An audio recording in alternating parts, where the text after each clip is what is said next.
आता हे सोडून टाकायचं तेलामध्ये. बरं सोडायचं. बरं म्हणजे माझा कढई छोटा आहे तर मला कमीत कमी 4 वडे येणार त्याच्यामध्ये.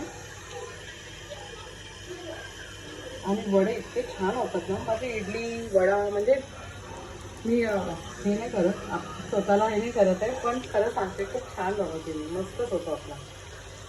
आता एकदम लगेच टर्न नाही करायचं, 1-2-3 मिनिटं थांबूया, मग टर्न करूया. तुम्ही बघू शकता सर्वांमध्ये बोलायला ना.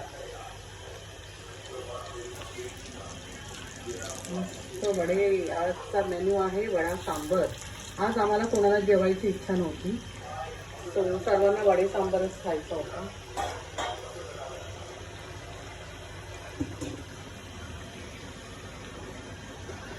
तिथपर्यंत आपण सर्विंग करायला घेऊ. सांबर, चटणी, ओके, आणि गरमागरम वडे.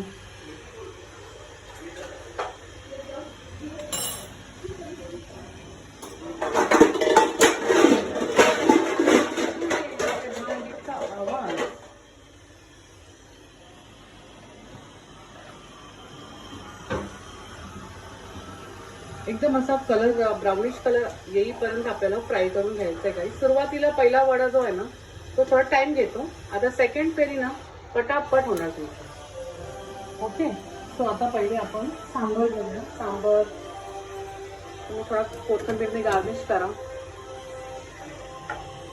जसं आमच्या घरातच आहे, घरचेच आहे माणसं खाणारी. सो तुम्ही याच्यामध्ये भोपळा सुद्धा ॲड करा. भोपळा आज मी आणला नाही, शेंगा होता घरात, शेंगा वांगा होतं, तर तेच मी ॲड केलं आहे. एक आणखी शेंगा ॲड करते.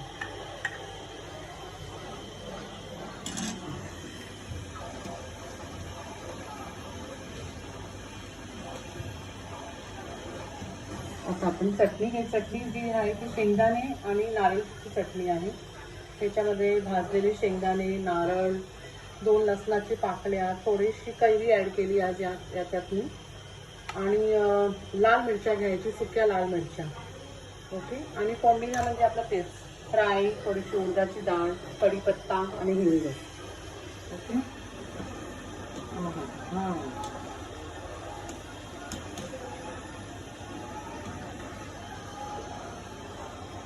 तुम्ही ह्याच्यामध्ये थोडीशी कोथिंबीर सुद्धा ॲड करू शकता. पण कोथिंबीर ॲड केल्याने काही ना गाईज नेक्स्ट डे परत तुम्हाला जर करायचं असेल ना तर कधी कधी काय होतं ना, थोडासा उग्र वास सारखा पण येतो.